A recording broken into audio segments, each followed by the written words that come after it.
নমস্কার, জ্যোতির্ময় দেবশ্রী। আমাদের সামনেই একটা বড় সঞ্চার হতে চলেছে, বড় গ্রহের, বৃহস্পতি গ্রহের মহা সঞ্চার হতে চলেছে এবং অতিচারিত গতিতে। এই গতি থাকবে আগামী ৮ বছর, কুম্ভ রাশি অবধি এই গতি থাকবে। এবং এই যে মহাসঞ্চার হচ্ছে, মহাসঞ্চারে কিন্তু প্রত্যেকটা রাশিরই কিছু না কিছু এফেক্ট আসবে। আমাদের এই প্রাকৃতিক কিছু এফেক্ট আসবে, আমাদের পরিবেশের কিছু এফেক্ট আসবে, আমাদের রাজনীতিতে কিছু এফেক্ট আসবে। এফেক্ট কিন্তু আমরা চারিদিক থেকে বিভিন্নভাবে পাবো। এই যে বৃহস্পতি, আমরা সবসময় বৃহস্পতিকে বলা হয় শুভ গ্রহ এবং সবথেকে বড় গ্রহ হলো বৃহস্পতি। এই বৃহস্পতির সঞ্চার হবে আগামী 14ই মে, 14th মে। আমাদের জোডিয়াক যে সাইনগুলো আছে সে সাইনের 3rd হাউসে অর্থাৎ মিথুন রাশিতে আসবে। মিথুন রাশিতে এসে এখানে থাকবে 18ই অক্টোবর পর্যন্ত। তারপরে চলে যাবে কর্কট রাশিতে, ডিসেম্বর মাস অবধি থাকবে। কর্কট রাশিতে আবার চলে আসবে মিথুন রাশিতে। এবারে কর্কট রাশিতে কি হবে গেলে বা আবার মিথুন রাশিতে চলে আসবে, সেগুলোর কিন্তু আমরা আবার পরপর এগুলো করতে থাকবো। যখন কর্কট রাশিতে আসবে তার আগে করতে থাকবো, আবার যখন মিথুন রাশিতে আসবে বক্রী হয়ে তখন করতে থাকবো। কিন্তু এখন আমরা 18ই অক্টোবর অবধি কি ফলাফল আমরা পেতে চলেছি প্রত্যেকটি গ্রহের, সেটা তো আগের আপনারা শুনেইছেন, আগের এপিসোডে শুনেছেন। এখনকার এপিসোডে আসবো আরও 4টি গ্রহ রাশি নিয়ে। সিংহ রাশি থেকে বৃশ্চিক রাশি অবধি কি কি ঘটতে চলেছে এই সমস্ত রাশির, সেইগুলো আমরা এখন বিচার বিশ্লেষণ করব। সিংহ রাশি থেকে একাদশ ঘরে বৃহস্পতি আসবে এবং এই বৃহস্পতির দৃষ্টি থাকবে সাধারণত থাকবে হচ্ছে 3rd হাউস, 5th হাউস এবং 7th হাউসে। সিংহ রাশি থেকে 3rd হাউস, 5th হাউস এবং 7th হাউসে দৃষ্টি থাকবে বৃহস্পতি।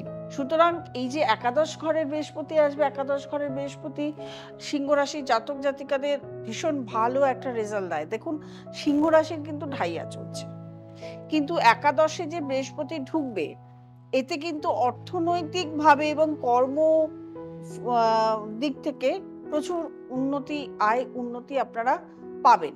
এবং এই যে দৃষ্টি আপনার 3rd হাউসে দৃষ্টি দিচ্ছে, তার মানে কানেক্টিভিটি বেড়ে যাবে প্রচুর। মানে ব্যবসার জায়গা বা চাকরির জায়গা, কর্মস্থলে যোগাযোগটা প্রচুর বাড়বে। যখনই যোগাযোগ বাড়বে তখনই আপনার কর্মস্থল বৃদ্ধি পাবে। এবার আপনার সন্তানকে নিয়ে যে টেনশন, চিন্তা, সন্তানের স্বাস্থ্য নিয়ে, সন্তানের পড়াশোনা নিয়ে, বা কেউ সন্তান হচ্ছিল না তাই নিয়ে যে চিন্তা ছিল, সেটাও আপনার অনেকটা দূরীভূত হয়ে যাবে। সন্তানের স্বাস্থ্য ভালো থাকবে, পড়াশোনা ভালো থাকবে। অনেকের প্রেমের লাইফ, প্রেম করতে যাচ্ছিল বা প্রেম করে বিয়ের জায়গায় এগোচ্ছিল না, সেগুলো কিন্তু এবার এগোবে।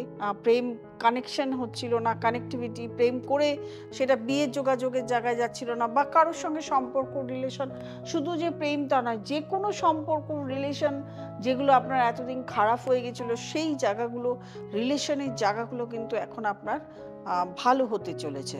এছাড়াও আপনার ব্যবসা করছেন, সেই জায়গাও আপনার প্রচণ্ডভাবে ইমপ্রুভ হতে চলেছে। বা চাকরি করছেন, চাকরি পাননি, চাকরি পেয়ে হারিয়ে ফেলেছেন, তাদের কিন্তু নতুন নতুন জায়গা থেকে যোগাযোগ, বা আপনারা যোগাযোগ করলেই কিন্তু সেই জায়গায় ইমপ্রুভ আপনারা দেখতে পাবেন। যাদের দেখা গেছে অনেক সময় শরীর স্বাস্থ্য নিয়ে একটা প্রবলেম হয়েছিল, স্বাস্থ্য একটু খারাপ হতে চলেছিল, কারণ ঢাইয়া চলছে যেহেতু শরীর স্বাস্থ্য খারাপ হওয়ার সম্ভাবনা আছে।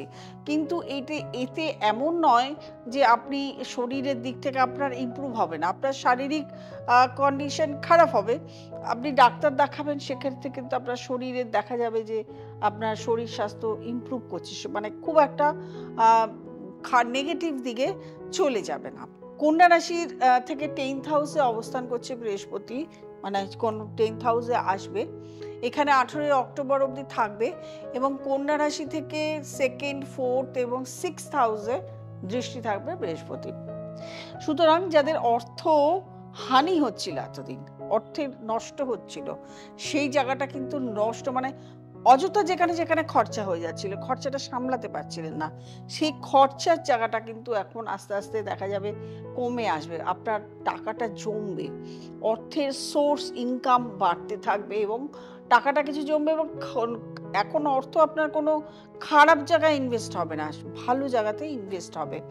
আপনার গৃহে মার, বাবার বা নিজস্ব বা সন্তানের বা যে কারো ভাই বোন যাদের সঙ্গে বসবাস করছেন, তাদের সবার সঙ্গে একটা মানে বিবাদ, ঝগড়া, অশান্তি চলছিল। সেই জায়গাটা কিন্তু এবার মিটে যাবে। একদম শান্তিপূর্ণ ঘর হবে। আপনার গৃহ বা সমস্যা মেটার সঙ্গে সঙ্গে ধরুন আপনি একটা পরিকল্পনা করছিলেন যে আপনি একটা বাসস্থান, মাথার উপর ছাদ, ফ্ল্যাট, বাড়ি বা একটা জমির চেষ্টা করছিলেন, বা আপনি নিজে যে ঘরে ভাড়া আছেন সেখান থেকেও একটা ভালো ভাড়া বাড়ি যাওয়ার চেষ্টা করছিলেন, বা যে ফ্ল্যাট কিনেছেন সেই ফ্ল্যাটে আপনি ভালো নেই, অন্য একটা ভালো ফ্ল্যাট কিংবা মানে সেখানে চলে যাবার বা অন্য একটা জায়গায় সেটা বিক্রি করে অন্য একটা জায়গায় যাওয়ার চেষ্টা করছিলেন। প্রত্যেকটা ক্ষেত্রেই কিন্তু আপনার দেখতে পাবেন যে এগুলো মানে ইমপ্রুভমেন্ট বা গৃহ লাভ, বাহন ক্রয় এগুলো আছে। আপনার কর্মক্ষেত্রে প্রচুর শত্রু সমস্যা ছিল। সেই সমস্যাও কিন্তু আস্তে, আস্তে এখন দেখবেন যে 18ই অক্টোবর অবধি আপনি শত্রু সমস্যা থেকে মিটে যাবেন। আপনার শারীরিক যে প্রবলেমগুলো হচ্ছিল, সেই শারীরিক প্রবলেমও কিন্তু এখন আপনি আর পাবেন না। এরপরে আসবো তুলা রাশি। তুলা রাশির জাতক জাতিকাদের 9th হাউসে আসবে বৃহস্পতি। 9th হাউসে বৃহস্পতি ঢোকা মানে প্রত্যেকটা শুভ। আমি তো বলব প্রত্যেকটা জায়গায় শুভ কানেকশন। মানে 9th হাউস মানে হচ্ছে ভাগ্যের জায়গা। ভাগ্যের জায়গায় যখন বৃহস্পতি ঢুকবে আপনার ভাগ্য সুপ্রসন্ন। আপনি যে কর্মে হাত দেবেন সে কর্ম নিশ্চয়ই আপনাকে এগিয়ে নিয়ে যেতে সাহায্য করবে। কিন্তু শরীর আপনাকে দেখতে হবে। আপনি এখন অন্য কোনো পরিকল্পনাও করতে পারেন। মানে ধরুন আপনি একটি কর্ম করছেন, আপনি কর্মের জায়গাটা বাড়াবেন বা অন্য কোনো কিছুর দিকে আপনি হাত মানে একটা কর্মের সঙ্গে আরেকটা কর্মকে যুক্ত করতে চাইছেন, বা আপনার কোনো প্ল্যানিং আছে নতুন কোনো ব্যবসা করার, বা আপনি চাকরি করছেন, চাকরি করতে করতে ব্যবসা করার প্ল্যানিং আছে। আপনার কিন্তু এখন মানে ভাগ্যের জায়গাটা সুপ্রসন্ন আছে। বারবার করেই বলবো শরীর স্বাস্থ্যের দিকে একটু নজর দিতে হবে। আপনার কর্মের জায়গায় এতদিন প্রচুর শত্রুতা আপনি দেখতে পেয়েছেন, কর্মের জায়গায় ডিস্টার্ব পেয়েছেন, যার জন্য অর্থের দিক থেকে আপনি অনেক সময় পিছিয়ে এসেছেন। আপনার অর্থ কিছু সময় লস গেছে, কিছু সময় কেউ নিয়ে চলে গেছে, এগুলো আপনি পেয়েছেন। কিন্তু সেই জায়গা থেকে বলবো 9th হাউসে বৃহস্পতি আপনাকে অনেকটাই পজিটিভিটি দেবে, অনেকটাই ভালোর দিকে আপনি এগিয়ে আসবেন। তারপরে চলে আসবো বৃশ্চিক রাশি। বৃশ্চিক রাশি থেকে 8th হাউসে বৃহস্পতি যাবে। 8th হাউসে বৃহস্পতি যাওয়া মানেই কিন্তু আপনার প্রথমেই বলবো শরীরের দিকে ধ্যান দিতে হবে। লিভার, কিডনি, ধরুন আপনার নিজস্ব গ্রহের আপনার নিজস্ব চার্টের 8th হাউস খারাপ হয়ে বসে আছে। 8th হাউসে কোনো খারাপ গ্রহ মানে পাপ গ্রহ বসে আছে, সেখানে বৃহস্পতি কানেক্টেড হচ্ছে। ধরুন আপনি প্রচণ্ডভাবে রোগে ভুগছিলেন, বৃহস্পতি কানেক্টেড মানে একটু রোগ থেকে আপনি হয়তো কিছুটা হলেও রিলিফ পেলেন, কিন্তু পুরোটা রিলিফ পেলেন না। আপনার বৃহস্পতি যদি চার্টে খারাপ থাকে তাহলে তো হয়েই গেল, সেই পাপ গ্রহের সঙ্গে বৃহস্পতি খারাপ সেখানে কানেক্টেড হচ্ছে, তাহলে কিন্তু আপনার রোগে ভোগার সম্ভাবনা, এবং সেটা হয়তো অনেক দিন ধরে আপনাকে পরিচালনা করছে, অনেক দিন ধরে আপনার সেই রোগটা রয়েছে, ডাক্তার মেডিসিন নিয়ে আপনাকে চলতে হচ্ছে। কর্মজগতে আপনাকে প্রচুর শত্রুতার সম্মুখীন হতে হচ্ছে। আপনার শারীরিক কন্ডিশনের জন্য আপনাকে বারবার করে ডাক্তার হসপিটালাইজ হতে হচ্ছে। আপনার বাড়ির মা বাবাকে নিয়ে আপনার একটা অশান্তির সৃষ্টি হচ্ছে, ভুগছেন। আপনার সন্তানকে নিয়ে আপনার চিন্তা হচ্ছে, টেনশন হচ্ছে, আপনার মানসিক একটা অশান্তি হচ্ছে। এই সমস্ত কিন্তু আপনারা পেতে পারেন। তো আমি বলবো কি, যে কোনো ট্রানজিট, এই যে কোনো গ্রহ যে ট্রানজিট করছে, কারোর খুব বড় ভালো একটা দিক খুলে যায়, আবার কারোর খুব একটা নেগেটিভ নিয়ে পৌঁছয়। তো নেগেটিভ পজিটিভ তো জীবনে থাকবেই। থাকা সত্ত্বেও আমি যদি জানি যে আমার এই সময়টা নেগেটিভ আসবে, তাহলে আমি আগের থেকে নিজেকে সাবধান হয়ে যাব ফার্স্ট।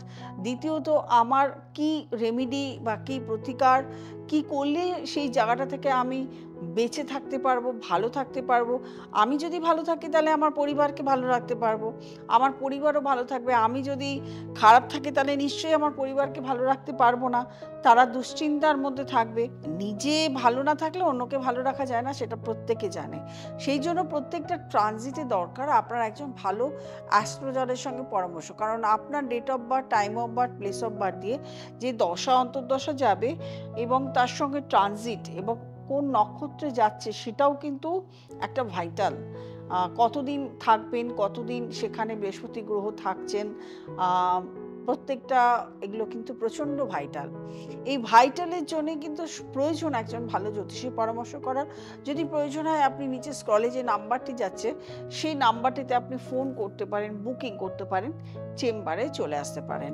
আর যারা নতুন প্রোগ্রাম দেখছেন তারা অবশ্যই সাবস্ক্রাইব করবেন, লাইক করবেন, কমেন্ট করবেন, শেয়ার করবেন এবং নোটিফিকেশন অল বেলটি প্রেস করতে ভুলবেন না, কারণ আমার কাছে অনেকেই ফোন করে, ম্যাডাম এই অনেক দিন পরে আপনার প্রোগ্রামটা দেখতে পেলাম। তার মানে তারা সাবস্ক্রাইব করেছেন কিন্তু নোটিফিকেশন অল বেলটি প্রেস করেননি, কারণ সাবস্ক্রাইব করেছেন, করার পরে ওই যে প্রোগ্রামটার জন্য করেছেন সেই প্রোগ্রামটা দেখতে পাচ্ছেন, অল হয়নি।